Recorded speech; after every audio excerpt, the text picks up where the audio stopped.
Welcome to Finding Your Worth from Within, the podcast where I'm going to be helping you up-level your life, find your true self, and ignite the best version of you. I'm your host, Sana, your go-to self-worth mentor, facilitating hundreds of women to unlock your self-belief, master your emotions, and take back control of negative thoughts.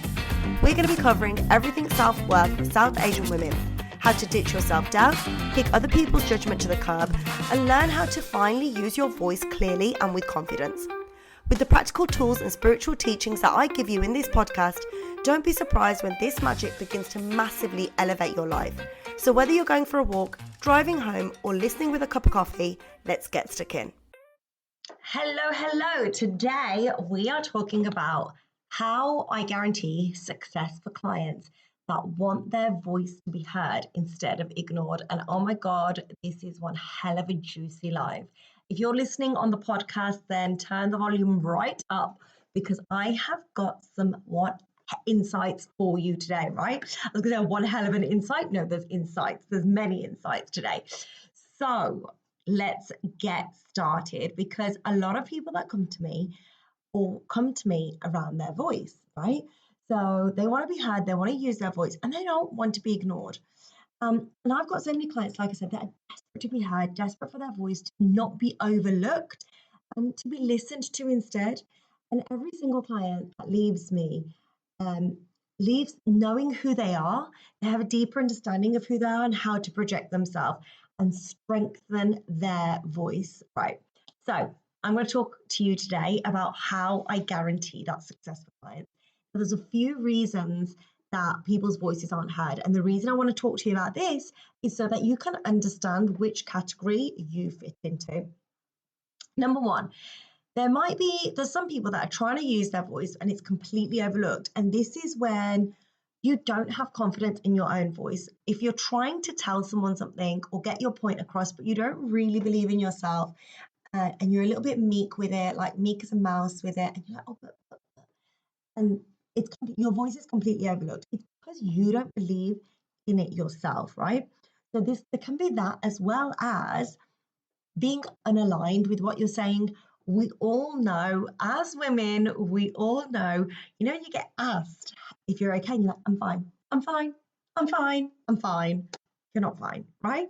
So your voice is misaligned with how you're feeling, so then it's just overlooked.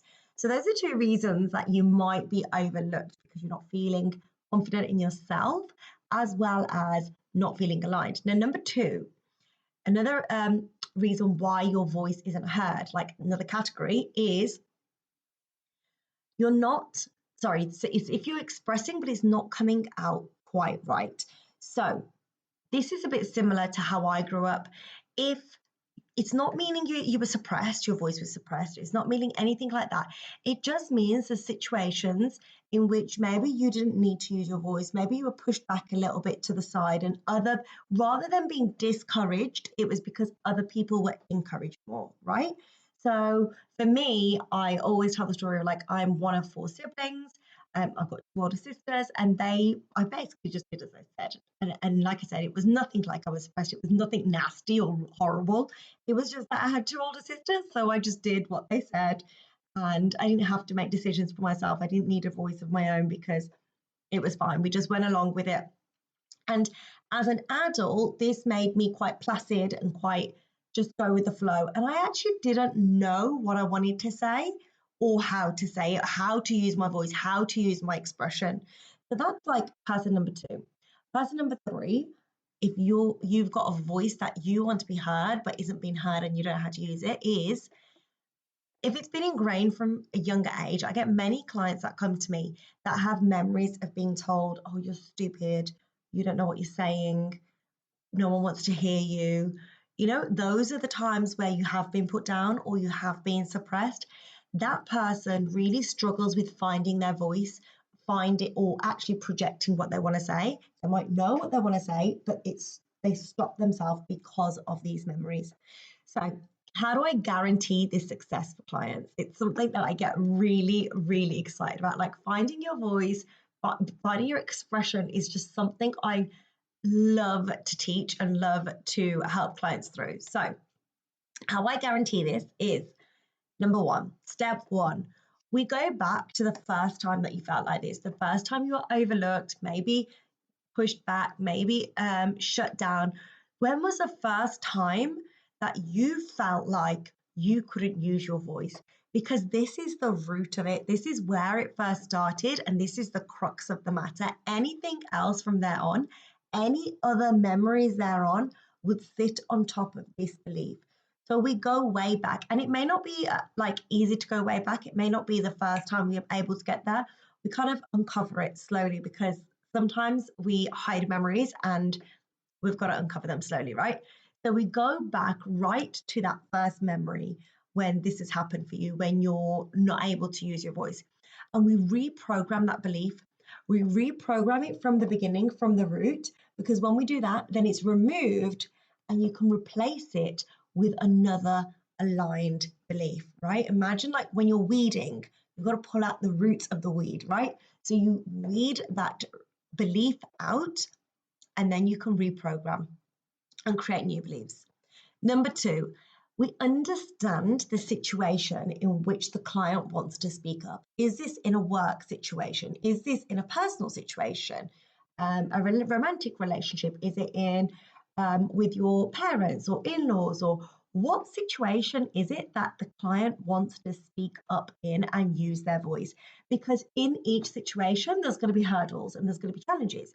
So when you look at what the situation is, and when the client brings that to me, I'm able to then understand the challenges and the hurdles so that we can consciously coach through the barriers and create action steps to overcome it. So we create the action steps for the client to overcome these challenges in those certain situations. Number three, so we've reprogrammed the belief from the roots, right? We've looked at the challenges and the hurdles in the actual situation. Number three is now having that conversation. It might be an awkward conversation you want to have. It might be a challenging, deep conversation, or it might just be that in daily situations, you're feeling it difficult. So if it's daily situations, we plan out a few ways of saying things, a few terms and tones people can use. If it's a deep conversation, an awkward conversation that you want to have, then we plan out what to say. And when I say plan out, it's okay, what is it that really is true crux of this conversation? Because if you don't plan it out, and if you don't, and when I mean plan it out, I'm not asking for like a 30-page journal, like bullet point, okay, well, there was this, and then there was this, and I felt like this, and actually your actions, created this, blah, blah, blah, blah, blah. Just because if you bullet point it out, you're able to then be clear.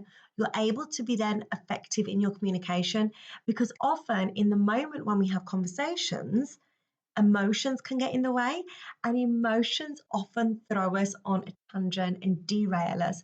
When you're planning out what you want to say, if it is a deep conversation, you can really assess that, okay, does that matter? Do I need to bring that in right now?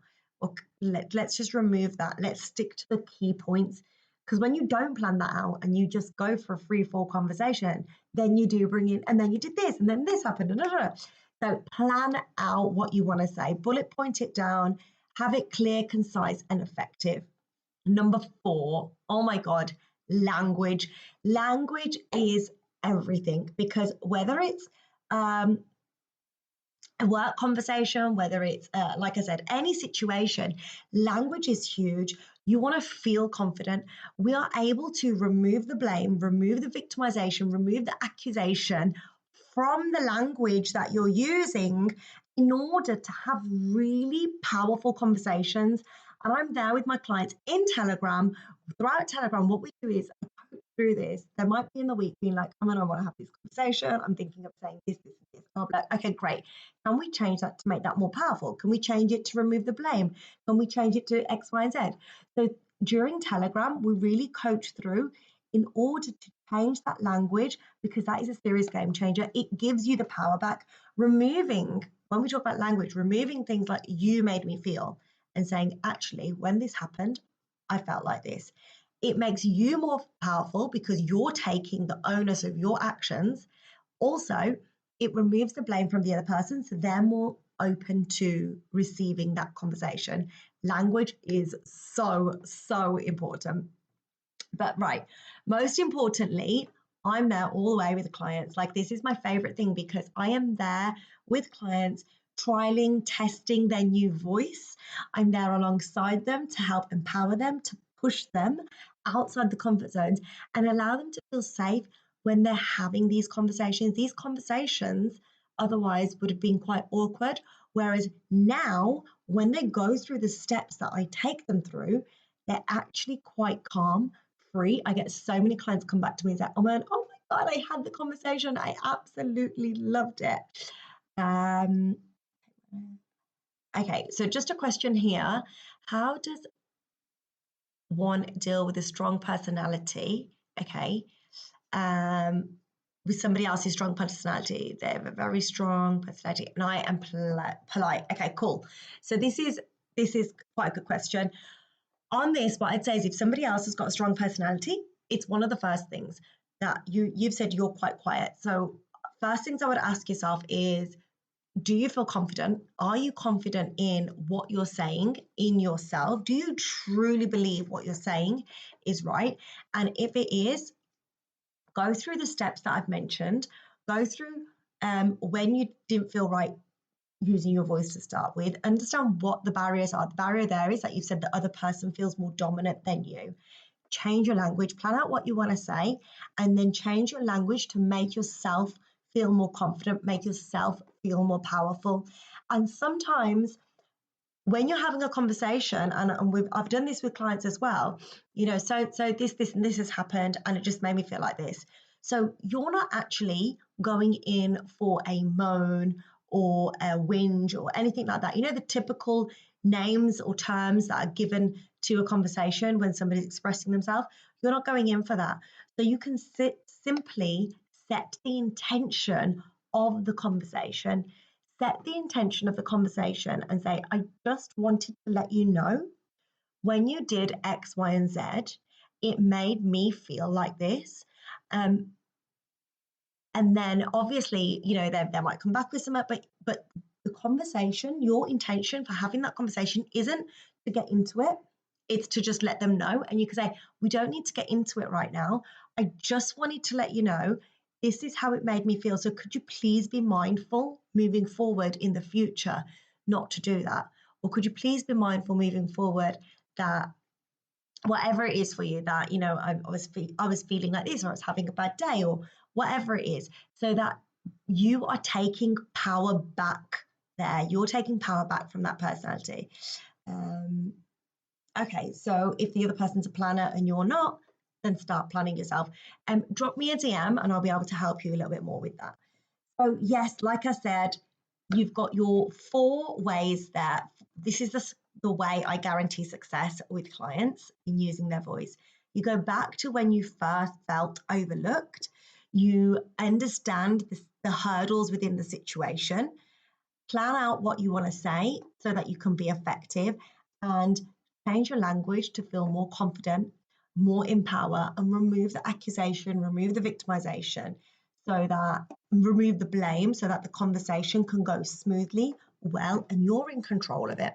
And if you want any more help with using your voice, and if you want help with actually activating your expression, then drop me a DM. If you're listening on the podcast, head over to my Instagram, drop me a DM with the word voice, and we can see how I can help you activate your voice, because like I said, it's guaranteed success. All my clients come out working with me with more of an expression, more of a voice, and they understand who they are and what they want to say. So if you have any questions, head over to my DMs and drop me a message. See you soon. Bye. Thank you so much for listening to this episode of Finding Your Worth from Within. If today's message resonated with you, it would mean the world to me if you could follow, rate, and leave a review. Sharing the podcast with someone that you feel may benefit is the best way to help it grow and spread this important message. To stay connected between episodes, come hang out with me on Instagram @Mentoring. Can't wait to see you there.